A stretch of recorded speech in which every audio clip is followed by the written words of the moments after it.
Hi అండి, ఎలా ఉన్నారు అందరూ? Welcome back to Pranav official 3975. ఇప్పుడు నేను కస్టర్డ్ మిల్క్ షేక్ రెసిపీ ఎలా చేయాలో చూపిస్తానండి. Easy for custard milk shake recipe for summer. అందుకోసమని ఒక హాఫ్ లీటర్ మిల్క్ తీసుకున్నానండి. దాన్ని బాయిల్ అండ్ స్టీర్ కంటిన్యూస్లీ అండి. ఇవి బాయిల్ అవుతూ ఉంటాయండి మిల్క్. దాని తర్వాత కావాల్సిన ఇంగ్రీడియంట్స్ చూపిస్తానండి. బాదం తీసుకున్నానండి, కొంచెం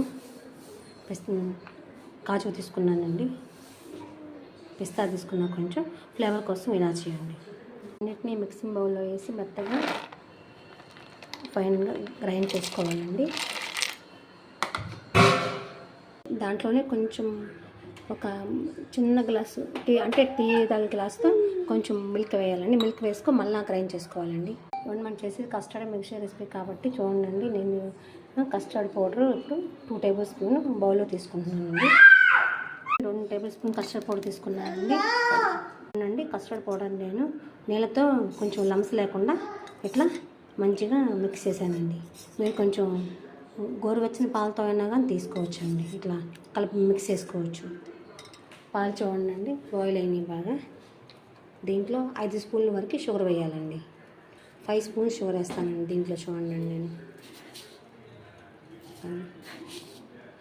2, 3,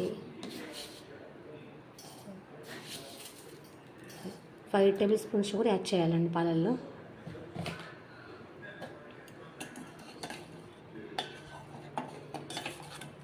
చూడండి, ఇందాక మనం కలిపి పెట్టుకున్న ఉంది కదండి, జీడిపప్పు, బాదం పప్పు, పిస్తా పప్పుది పాలల్లోకి వేయాలండి మొత్తం. కన్సిస్టెన్సీ వేసిన తర్వాత 3 to 4 minutes బాయిల్ చేయాలండి.